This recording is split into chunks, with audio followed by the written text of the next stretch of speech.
વડોદરા શહેરના માંજલપુર મકરપુરા પોલીસ સ્ટેશનના બિનવારસી વાહનોની હરાજી કરવામાં આવી હતી।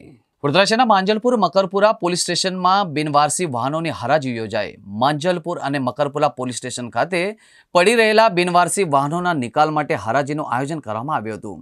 હરાજીમાં કુલ 25 વાહનોની હરાજી કરવામાં આવી હતી, જેમાં મકરપુરા પોલીસ સ્ટેશનના 17 વાહનોની બેઝ પ્રાઇસ ₹93,000 હતી, જેની હરાજી કિંમત ₹1.46 લાખ સુધી પહોંચી હતી। બીજી તરફ માંજલપુર પોલીસ સ્ટેશનના 8 વાહનોની બેઝ પ્રાઇસ ₹30,000 હતી, જેને ₹46,000ની હરાજી કિંમત મળી હતી।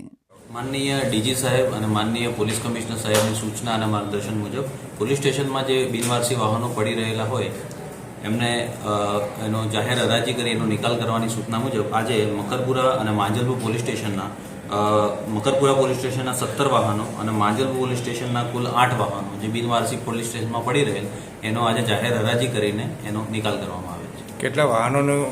મકરપુરા પોલીસ સ્ટેશનના 17 વાહનો હતા, જેની બેઝ પ્રાઇસ ₹93,200 હતી, જેની હરાજી ₹1,46,000માં કરવામાં આવેલી છે। અને માંજલપુર પોલીસ સ્ટેશનના કુલ 8 વાહનો જેની બેઝ પ્રાઇસ ₹30,500 હતી, એની હરાજી ₹46,000